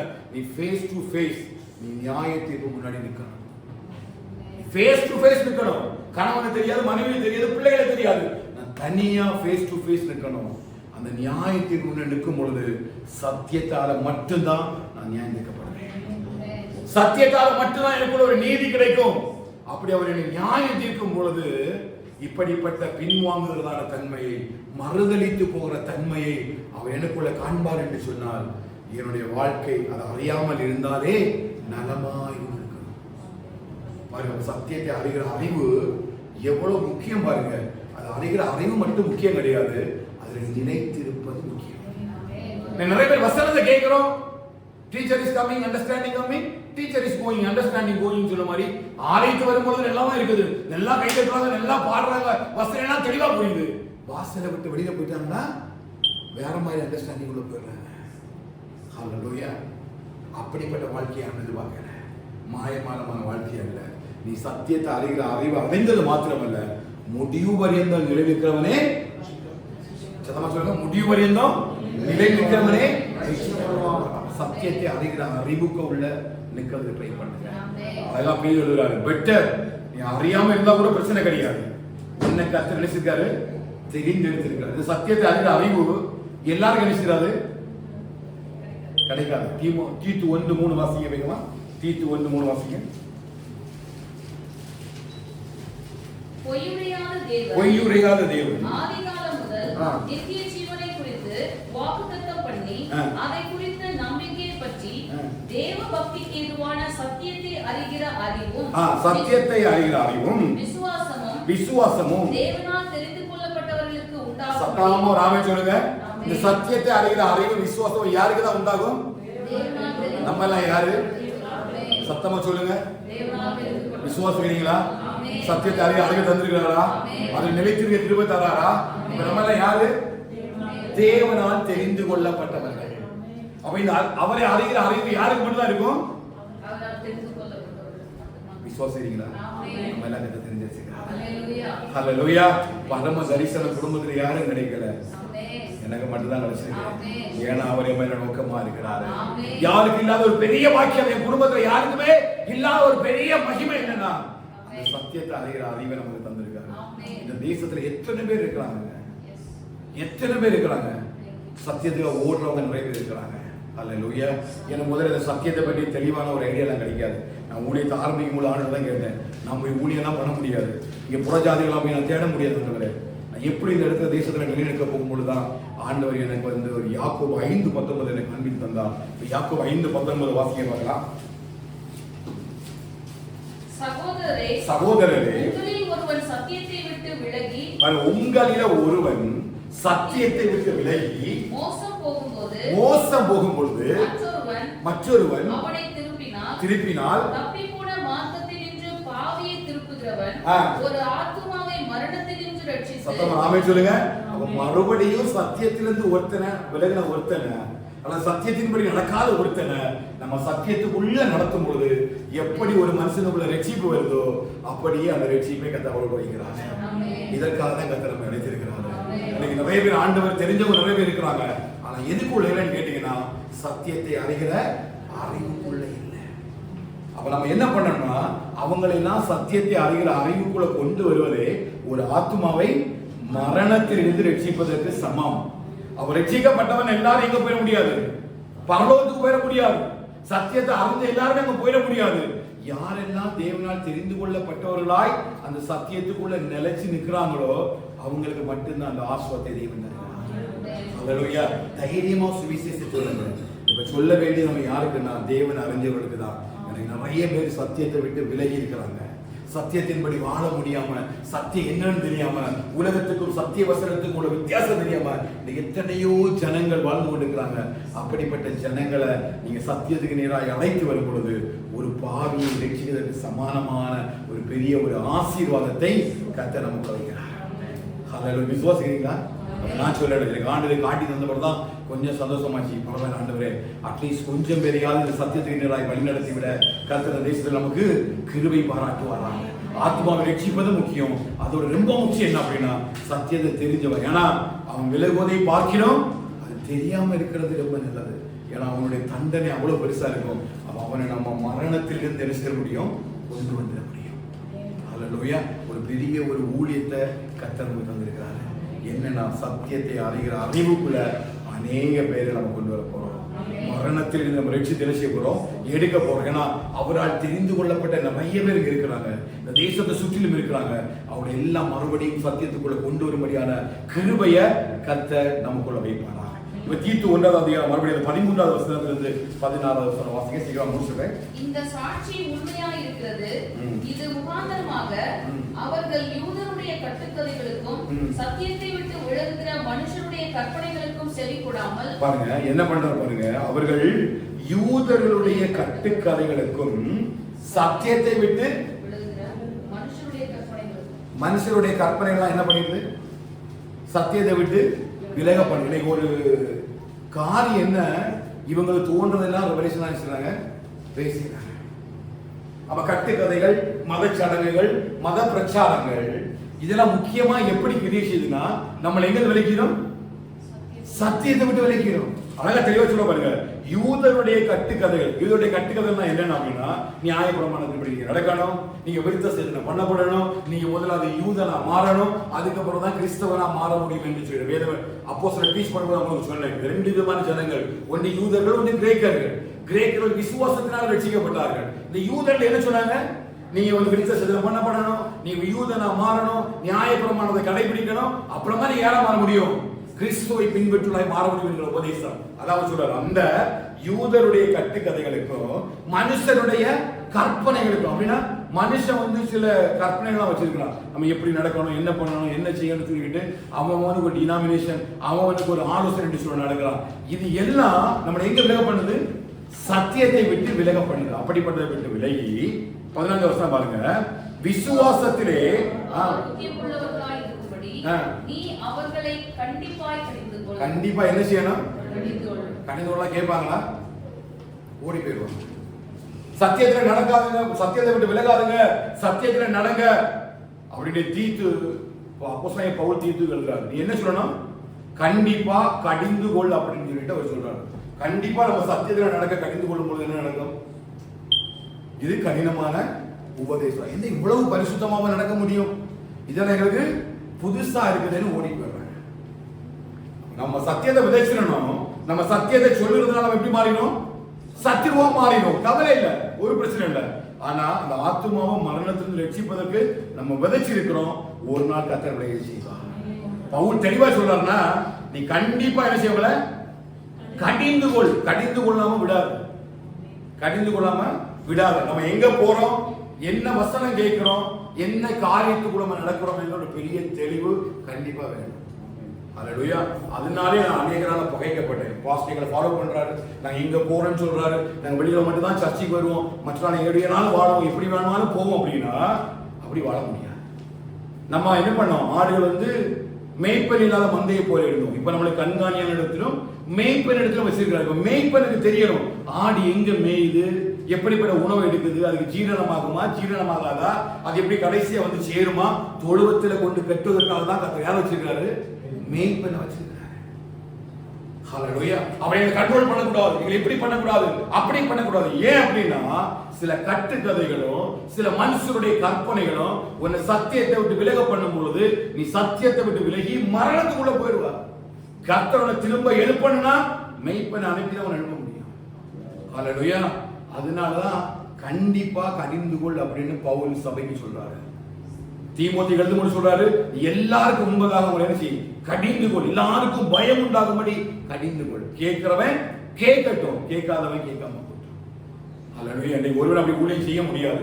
ஊர்ல அப்படி பண்ணாங்க பண்ணுவாங்க, அடுத்த வாரம் சபைக்கு வர மாட்டாங்க, அந்த வேற சபைக்கு போயிடுவாங்க, அங்க போய் அங்க சொல்றா இன்னொரு சபைக்கு போயிடுவாங்க. ஒரு நாள் இவங்க என்ன இருக்காதுன்னா நிரந்தரமான ஒரு தொழுவம். அவ சத்தியத்தை விட்டு விலகாம நம்ம இருக்கணும்னா சத்திய வசனத்தில் நம்ம என்ன செய்யணும்? நடத்தணும். மெய்ப்பனுடைய சத்தத்துக்கு ஆடுகள் என்ன செய்யும்? செய்தி கொடுக்கும். மெய்ப்பனுடைய சத்தத்தை ஆடுகள் அறியும், ஆடுகளுடைய சத்தத்தை மெய்ப்பன் அறிவான். ராமேஸ்வரம் போகலாம், கொஞ்சம் கஷ்டமா தான் இருக்கும், அதான் உண்மை. இதனாலதான் ஏதேன் தோட்டத்தில் ஆண்டவர் ஆதாம் எது வச்சாரு? பண்படுத்தவும் பயன்படுத்தவும் காக்கவும் வச்சாரு. ஆனா பண்படுத்தினா பயன்படுத்தினா என்ன பண்ணல? காக்க மறந்து போறனால அவர் பெரிய ஒரு பாவத்துக்கு உள்ளாக்கப்பட்டது. அப்படிதான் கர்த்தர் சபை என்ன செஞ்சுக்கிறாரு? அழகா சத்தியத்துக்குள்ள நடத்தி வச்சிருக்கிறார். வச்சுக்கிறதா இல்லையா? இதுக்கப்புறம் நீங்க வச்சுக்கிறதா இல்லையா? பாருங்க, அழகா நோவா தாத்தாவுக்கு ஒரு பேழையை உண்டு பண்ணி அந்த நோவா தாத்தாவோட பேழைக்குள்ள அவங்க குடும்பம் 4 பேரு, அவங்க குடும்பத்துல எல்லா பேரும் தான் இருக்கிறாங்க இல்லையா? ஆனா ஒவ்வொரு நாளும் நோவா தாத்தாவுக்கு பயம் இருந்தே இருக்குது. ஏன் அப்படின்னா இந்த பேழை எதனால செய்யப்பட்டது? மரத்தினால செய்யப்பட்டது. மரம் கொத்தி பறவை எங்க இருக்குது? கொஞ்சம் மிஸ் பண்ணிட்டாருன்னா இது சைடுல கொத்த ஆரம்பிச்சிடும். இந்த மரத்தை கொத்திச்சுன்னா என்ன ஆயிரும்? என்ன வரும்? அப்ப நோவா தாத்தாவுக்கு ஒரு சின்ன கவனம் இருந்துச்சு. எதுக்கு மேல? மரம் கொத்தி பறவைக்கு மேல. சின்னதா கொத்தி கொத்தி பேழை என்ன செய்யக்கூடாது? அதுதான் ஒரு பேழை. ஹல்லேலூயா. நோவா தாத்தா அவ்வளவு பொறுப்பு இருந்துச்சு. அதுபோல ஒரு சபைக்குள்ள சத்தியத்தை விதைக்கும் பொழுது அவ்வளவு பொறுப்பகத்தை வச்சுக்கிறாரு. எதுக்குன்னா அந்த சத்தியத்தை விட்டு ஒரு ஆடு விலகும் பொழுது அது மரணத்துக்கு நேராக இப்படி நடத்தப்படுகிறது. அதிலிருந்து விடுதலையாக்கும்படிதான் கர்த்தர் சத்தியத்தை விதைக்கும்படி சபையில கர்த்தர் மெய்ப்பன் வச்சிருக்கிறார். அல்லேலூயா. அழகா பவுல் சொல்றாரு, நான் என்ன பண்ணேன்? கலப்படம் இல்லாம நான் பேசுகிறேன். தேவனால் அருளப்பட்ட பிரகாரமே சத்தியத்தை சத்திய வசனமா போதிக்கும்படி கர்த்தர் நம்ம என்ன செய்கிறார்? தெரிந்தெடுத்திருக்கிறார். எதனால அப்படின்னா யூதருடைய கட்டுக்கதைகளுக்கும் மனுஷனுடைய கற்பனைகள் என்ன பண்ணிடலாம்? என்னை தேவனுடைய சத்தியத்தை விட்டு வழிவிலக பண்ணி போயிடும். சத்தியத்துக்குள்ள வர்றதோ ஆவிக்குரிய ஆராதனை ஆராதிக்கிறதோ அல்ல, சத்தியத்துக்குள்ள நிலைத்து நிற்பதற்காக தான் கர்த்தர் நம்மை அழைத்திருக்கிறார். ஹல்லேலூயா. இது வெறும் நமக்கு மாத்திரமல்ல, இது நமக்கு ஒரு ஊழியமாகவே கர்த்தர் வைத்திருக்கிறார். அப்படின்னா சத்தியத்தை விட்டு விலகிற அநேக பேரை நம்ம மறுபடியும் அவங்களை கொண்டு வரும் பொழுது அவர்களை மரணத்திலிருந்து விடுதலையாக்கி ஒரு ரட்சிப்பை ஏற்படுத்துவதற்கு கர்த்தர் நமக்கு கிருபை தருவாராக. ஹல்லேலூயா. இருக்கிற இடங்களில் ஒருவேளை புறஜாதி இல்லாத ஜனங்கள் இல்லாம இருக்கலாம், ஆண்டவரை தெரியாத ஜனங்கள் இல்லாம இருக்கலாம். ஆனா சத்தியத்தின்படி ஓடாத அநேக ஜனங்கள் நமக்கு தெரியும். சத்திய வசனத்தை விதைங்க. நீங்க விதைக்கிறது மாத்திரமல்ல, அந்த சத்தியத்தை அறிந்து அதன்படி நடைங்க. மனப்பூர்வமா பாவத்தை நினைச்சாங்க, ஒப்பு கொடுத்துறாங்க. அந்த ரத்தம் அவ்வளவு வெளியேற பெற்றதாய் நம்முடைய பாவங்களை எல்லாம் விலக்கி மீட்டு ரட்சித்து நம்மை பரிசுத்தத்துக்குள்ள சமாதானத்துக்குள்ள கர்த்தர் நம்மை நடத்தி இருக்கிறார். நிச்சயமாய் கடைசி வரையிலும் இந்த சத்தியத்தை நிற்பதற்கு கர்த்தர் நமக்கு உதவி தருவாராக. எத்தனை பேர் விசுவாசிக்கிறீங்க? நான் சத்தியத்தில் நிற்போம். விசுவாசிக்கிறீங்களா? எத்தனை பேர் சத்தியத்தை வழி நடத்த நீங்க ஆயத்தமா இருக்காங்க? இந்த சத்திய வசனம் இருந்தா வாழ்க்கையில எல்லாவற்றையும் நம்ம சுதந்திரிக்கலாம். நம்ம இல்லைன்னு ஒண்ணுமே கிடையாது. எல்லா இடத்திலையும் இந்த சத்தியம் பெரிய செய்யும். மாறியும் உறைந்த மழையும் எப்படி வானத்திலிருந்து இறங்கி பெய்து அப்படி பூமியை விளைக்க பண்ணுறதோ அப்படியே கர்த்தர் உதயத்தை வந்து நீதியின் விளைச்சல் எல்லாம் நீதியின் விளைச்சல் சும்மா எல்லாம் வராது. எப்படிதான் வரும்? சத்தியத்துல தான் அது வளரும். சத்தியம் இல்லாம என்ன செய்யாது? விளைச்சல் வளராது, விளைச்சல் பெருக முடியாது.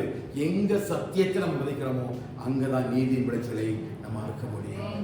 நமக்குள்ள அதை விதைப்போம், நம்மளோட குடும்பத்துக்குள்ள விதைப்போம், சபைக்குள்ள விதைப்போம். நிச்சயமாய் கர்த்தர் கடைசி பரியந்தம் இந்த சத்தியத்தை அறிகிற அறிவிலே கர்த்தர் நம்மை நடத்தி ஆசீர்வதிப்பாராக. அப்படி எழுப்பி நிற்கலாமா? தேவஸ்தம் அப்படி ஒப்பு கொடுத்து நம்ம ஜெபித்து நம்ம முடிக்க போறோம். அப்படி வேத புத்தகத்தை கையில் எடுத்துக்கங்க. அப்படியே தேவனுடைய சமூகத்தில் கண்களை மூடி எல்லாம் அப்படியே வேத புத்தகத்தை கையில் எடுத்து ஒரு விஷயம், எங்கள் குடும்பமா சத்தியத்தை அறிகிற அறிவில நடத்துங்க. ஒரு சின்ன அர்ப்பணிப்போடு கூட அந்த பேசுகிற வார்த்தைகளை கடைசி நாட்கள் நம்ம இது மறுதளித்து போனோம் அப்படின்னா மறுபடியும் நம்ம புதுப்பிப்பது கூடாத காரியம். எப்படி 6வது இல்லத்தில் அழகாக சொல்லப்படுகிறது, ஒரு தரம் ஒரு ரட்சிக்கப்பட்ட பிரகாசிக்கப்பட்டோம், பரமையிலே ருசி பார்த்தோம், இனி பின்வரும் நலனெல்லாம் ருசி பார்த்தோம். மறுதளித்து போறவர்கள் மறுபடியும் இயேசு கிறிஸ்துவை சிலுவையில் அறைவதனால் அவங்களை புதுப்பிப்பது கூடாத காரியம். ஒரு விஷயம் நல்ல மாலை ராத்திரி கடையில சபையா நம்ம தெய்வ சமூகத்தில் ஒப்புக்கொடுத்து ஆண்டவரே நான் என் குடும்பமும் என் பிள்ளைகளும் ஆண்டவரே இந்த சத்தியத்தின்படி வாழ எங்களுக்கு மீது அறிவிப்பா. எல்லா வாய்களை சொல்லணும். No no not open. எல்லா வாய்களை எப்படி ஒரு open mouth pronounce the word of God. ஆண்டவரே நம்ம சத்திய வசனத்தில் நடக்கிறதுப்பா. நான் மனுஷனை பார்த்து ஓடக்கூடாது, மனுஷனை பிரியப்படுத்த ஓடக்கூடாது, யாருக்கும் பிரியமான வாழக்கூடாது. ஆண்டவரே நான் சத்திய வசனத்தை சத்தியமா வாசிக்கணும், சத்திய வசனத்தின்படியே வாழணும். அப்பா மனப்பூர்வமாய் பாவத்துக்குள்ள விழுந்துடக்கூடாது. ஆண்டவரே இந்த ஆண்டுடைய ஆலயத்துல நாங்க வாசம் பண்ணும்படி நீ எங்களுக்காக கொடுத்த அந்த ரத்தத்துக்கு வல்லமை பெருசாப்பா. ரத்தத்தின் வல்லமை பெருசா. சத்தியத்தை விட்டு வழிவிடுகிற எந்த ஒரு கிரியைகளும் எங்களுக்குள்ள பிரகாசிக்க கூடாது. சத்தியத்தை விட எந்த கிரியைகளும் பிரகாசிக்காத படி சத்திய வசனத்தை நீங்க நடத்துங்கப்பா. நீங்க நடத்துங்க ஆண்டவரே. உடைய கிருபைகளும் பிள்ளைகளை பெருக பண்ணுங்கப்பா. கிருபைகள் பிள்ளைகளை பெருக பண்ணுங்க. கிருபைகள் பிள்ளைகளை பெருக பண்ணுங்க. உடைய வார்த்தையின்படியே நடத்துகிறாங்கப்பா. உடைய வசனத்தின்படியே நடத்துகிறாங்கப்பா. உடைய வார்த்தையின்படியே வாழ கிருபைதாருங்கப்பா. உடைய வார்த்தையின்படியே கிருபைதாரு ஆண்டவரே. இந்த வசனத்தின்படி நடக்க ஆண்டவரே கர்த்தரே கிருபை தருவீங்கப்பா.